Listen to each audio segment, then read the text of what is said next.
ವಿಟ್ಲಕಸಬ ಗ್ರಾಮದ ಶಿವಾಜಿನಗರ ಎಂಬಲ್ಲಿನ ಮನೆಯೊಂದರ ಅಂಗಳದಲ್ಲಿ ನಿಲ್ಲಿಸಿದ್ದ ಆಟೋ ರಿಕ್ಷಾವೊಂದರಲ್ಲಿ ಪಡಿತರ ಅಕ್ಕಿ ಅಕ್ರಮವಾಗಿ ದಾಸ್ತಾನು ಮಾಡಿರುವುದನ್ನು ಆಹಾರ ಇಲಾಖೆ ಪತ್ತೆ ಮಾಡಿ 23,000 ರೂಪಾಯಿ ಮೌಲ್ಯದ 679.38 ಕೆಜಿ ಪಡಿತರ ಅಕ್ಕಿಯನ್ನು ವಶಪಡಿಸಿಕೊಂಡಿದ್ದಾರೆ.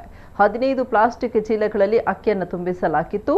ಬಂಟ್ವಾಳ ತಾಲೂಕಿನ ಆಹಾರ ನಿರೀಕ್ಷಕ ಎ ಪ್ರಶಾಂತ್ ಶೆಟ್ಟಿ ಮತ್ತು ಸಿಬ್ಬಂದಿ ಈ ದಾಳಿ ಕಾರ್ಯಾಚರಣೆ ನಡೆಸಿದ್ದಾರೆ.